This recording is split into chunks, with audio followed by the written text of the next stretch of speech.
Good morning. I hope everybody had a good day. And just want to go ahead and discuss a major issue as we view it in terms of our office. In the interest of transparency and accountability in law enforcement, I am today announcing the indictments of Baltimore City police officers Alex Acosta and Cegis Watson in separate cases. These matters will be prosecuted by my Public Trust and Police Integrity Unit, and here I have two of the individuals with that.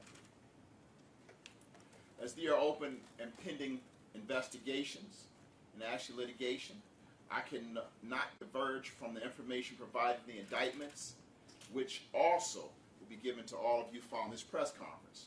I must emphasize that an indictment is not a finding of guilt. An individual charged by indictment is presumed innocent unless and until proven guilty at trial. The grand jury indicted Officer Alex Acosta for manslaughter, reckless driving, negligent driving, failure to control speed to avoid a collision, death of a vulnerable individual caused by a motor vehicle, and driving an emergency vehicle without regard for safety of persons.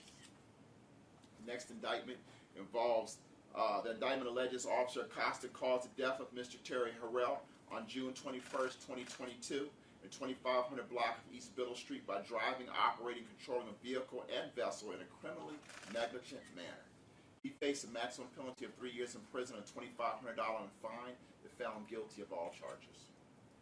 The grand jury also indicted Officer Cegis Watson for the following: theft between $100 and $1,500 and misconduct in office. Watson faces up to 6 months in prison and $500 in fines if found guilty of the theft charge. Misconduct is a common law offense with no set maximum penalty so long as the sentence is not considered cruel and unusual punishment by the court. Watson was charged in December 2022 of distribution of marijuana following a grand jury indictment in Baltimore County.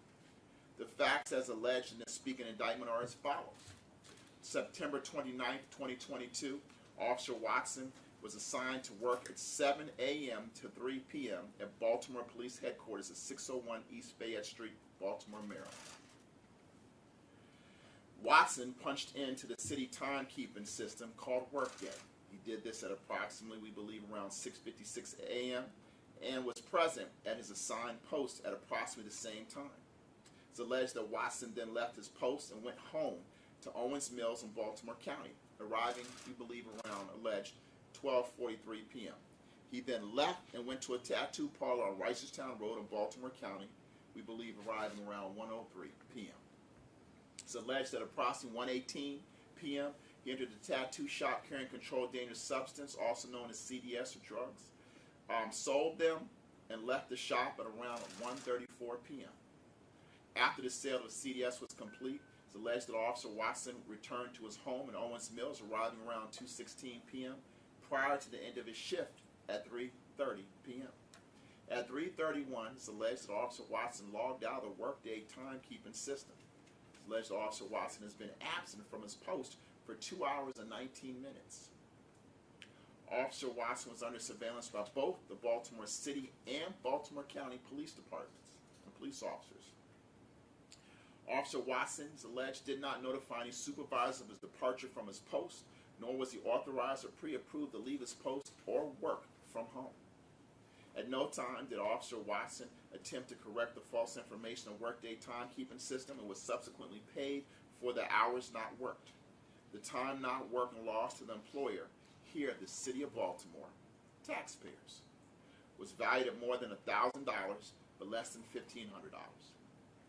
Valued at more than $100, but less than $1,500. The case we bring to court is strong because of reliable and trustworthy police officers we partnered with to secure this information and secure these indictments. The allegations against these two officers damages the relationships by calling into question the integrity and ability to protect and serve the citizens of Baltimore City. Especially concerning is, both cases, but especially concerning is the allegations against Cegis Watson. The state's attorney have a duty to hold them accountable, like any other individual who breaks the law. When I hear that there is evidence that an officer is allegedly selling drugs on the job, I can't help but to think of the notorious gun trace task force and the shame that was brought on our police department and our city as a whole. I know there are a lot of officers who've been working very hard to make sure we overcome that terrible stain in our city's history. And they're risking their lives every day. So to have these allegations against Officer Watson is absolutely mind-boggling to me. You know, as a defense attorney, I didn't stand for this behavior. And I certainly will not stand for this behavior as the Baltimore City State's attorney. This behavior will be held accountable, and we will not allow that to happen in our city. I want to thank the Baltimore City Police Department, Baltimore County Police Department, Maryland State Police, and the Attorney General's Office for collaborating with us on these cases. Keeping in mind that I cannot get into the case's specifics, I'm happy to take any questions that you may have. Mr. Fitzgerald, what's the status of the officers now? Are they in jail? Are they going to turn themselves in? Well, Officer Watson, I know he was charged in Baltimore County. These matters have gone out. I'm sure at this moment in time, we indicted him yesterday, and they'll have to go through the regular process with going before the court commissioner, going before the judge. You talked about the importance of having, obviously, under surveillance from Baltimore County and Baltimore City. Can you talk about the importance of having the police department's collaboration and their public integrity units? Yeah, without a doubt. One of the things we often heard was that the police departments, they weren't policing their own. They weren't looking into what was going on. Here you have a joint investigation. I can't go that much into it, but to have both organizations, Baltimore County and Baltimore City, working together, what it says is that we're working together to not only hold the criminal elements accountable, but if there's an officer within their own ranks that's doing something, that they're going to collaborate and work to hold that officer together. Now that officers facing charges in Baltimore County and Baltimore City, and that is something that we have not really seen in the past. State's attorney, 2 officers were indicted back in March, 2 others in April. Now there's 2 more, so it's 6 for this year. Are you seeing a widespread pattern develop as far as police misconduct in the city? Anything different in your eyes? Well, I wouldn't say I see a pattern. What I see is our office holding officers accountable, and that we're doing that with individuals who are breaking the law. You know, our police integrity division here is led by Mr. Steve Trossel and Mr. Ernie Wrights, 2 of the most experienced attorneys that we have in that division. And they've taken the opportunity to go through, there's a backlog of cases when I got here. And my chief of staff, Angela Galliano, who they answered to, we had a mission to go through the backlog and find the ones that we need to prosecute. And that's what we're doing. And I can't say that I'm seeing more one way or another in terms of actions. But what I can tell you I have seen is the consent decree, I do believe, is working. I do believe, having been a defense attorney and seen some of the police actions before, what I'm seeing now is that we're starting to catch up with the officers that need to be held accountable. Could you talk about how the investigation into Mr. Watson got started? I really can't talk about that. That's still part of the ongoing case. And not only here, but also Baltimore County. We have to make sure that, above all, individuals have a constitutional right to have a fair and unbiased trial, and that, you know, that's just a little too much information at this time. But we can get into it later. Okay. Obviously, you know a lot of ins and outs of the gun trace task force. What kind of similarities or differences? I know these are individual cases. Are there any similarities between this and that large scandal, or any differences in your eyes? What bothered me immensely is that the gun trace task force, first of all, that was just an entire corrupt group of officers. Here you have the allegations of one officer. And that was the first part that I noticed. The other thing that I noticed was that the allegations of the gun trace task force, they were selling drugs while on duty. Here you have officers allegedly selling drugs while on duty. And then you also have the other issue of, while working, you're charging the citizens, hard taxpayers, whether you're driving a bus, whether you're working for city government, whether you're working doing whatever, BPD, we pay taxes and we live in this city. And you're now taking the money that we work for, and now you're going to take it, and what we believe is, let's just say this.